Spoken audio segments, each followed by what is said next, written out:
I'm Jon Miller. I want to tell you a little about my Overcoming Fear program that I'd like to just introduce you to. A little about me.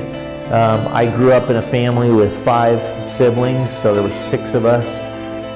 We grew up in the Air Force and lived all over the world.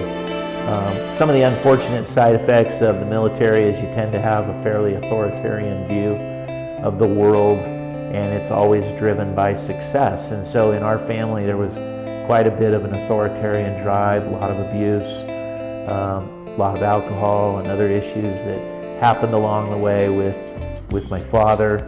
And I just learned that it was really difficult to overcome some of the challenges that come in our family, and it created a real fear cycle in me. So while I was growing up,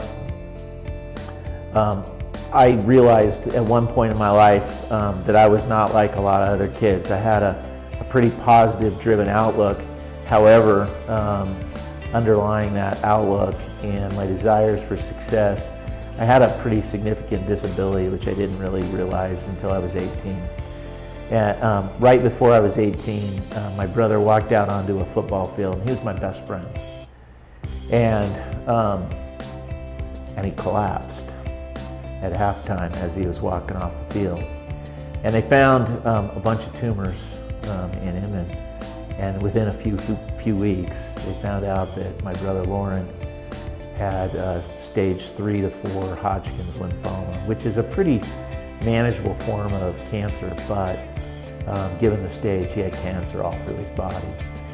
And so with the abuse that I experienced in my life, with a lot of, I got beat up a lot by other kids because I didn't have very good coordination. I was always kind of the last guy picked because I didn't have any athletic ability. I think about the only thing that I had was I had my efforts, and I worked hard in school. I was very driven educationally, and I wanted to improve my life and improve the life of my family. And where I'd experienced poverty, abuse, and then now the potential loss of my brother, I really wanted to change the circumstances for my life. So I was very driven, and I went to one of the top universities in the country on 3 full-ride scholarships. And that year my brother, as I said, almost died. My parents separated and later divorced. And it was everything I could do to even keep a decent GPA. In fact, after a year I ended up on academic warning. And I took 2 years off just to get my head back on. I consider it one of the greatest miracles that the university let me back in, although I lost all my scholarships. And so now it was all on me, and so it was just about my personal efforts. And so I did everything I could, raised my GPA substantially, and went on to graduate very successfully from the university. And in fact, I went to work for one of the top firms in the world, PwC. Back then it was Price Waterhouse. And so it was one of the most predominant firms in the world. And I worked there for a number of years and left actually as a director, and left under the invitation of running a technology company. Ran a couple of technology companies. In fact, one of the hottest technology companies in Seattle in 2000 and 2001. And went to a trade show called NetWorld Interop to release our first major product. And that product release was launched on September 11th, 2001 in Atlanta. And at the time, I was busy making deals with other executives from other companies like Foundry Networks and some of the big networking companies. And I got a call from one of my top marketing people, our events manager that ran all our trade shows. And she was pretty distraught and let me know that there were some weird things going on in the world. And I had no idea, but she said, you need to go upstairs off the convention floor and look at the monitors. And I'll never forget going up the escalators to the top floor above the convention center. There were literally hundreds of people huddled around monitors, and you and I probably both remember that day very well.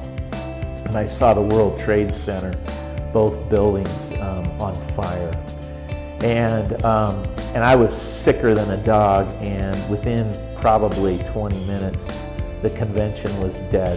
The whole trade show was done, and everybody just went back to their hotel rooms. Because I was sick, I went back to my hotel room and went to bed and woke up every so often to see what was going on. What I didn't realize is, it was really the end of our company. There were a lot of great technology and financial services firms at the time that did not survive. We kept it alive for about 6 to 8 months, and I went through several rounds of layoffs. I had phenomenal people, phenomenal company, but ultimately in the end, we failed. And what's really important for you to understand is this was the first substantial failure that I truly felt in my life. One of my best friends was my CFO. That relationship got strained. His wife wouldn't even talk to me. We lost just about everything in that loss. We started with that company almost debt-free other than our home. And when I left, we were in pretty substantial debt. And try as I might, we could not make anything go like a lot of people, because it was after September 11th and people were just crippled by fear. Well, I know what it's like to be crippled by fear. Because, like I said, I'd gone through my life where I was the subject of abuse. I almost lost my brother to an untimely death with cancer. I went through a few years of real struggle in his life and worry on my part for losing one of my best friends. A family that fell apart over a lot of situations, poverty, and then ultimately achieving a strong level of success and then losing it all.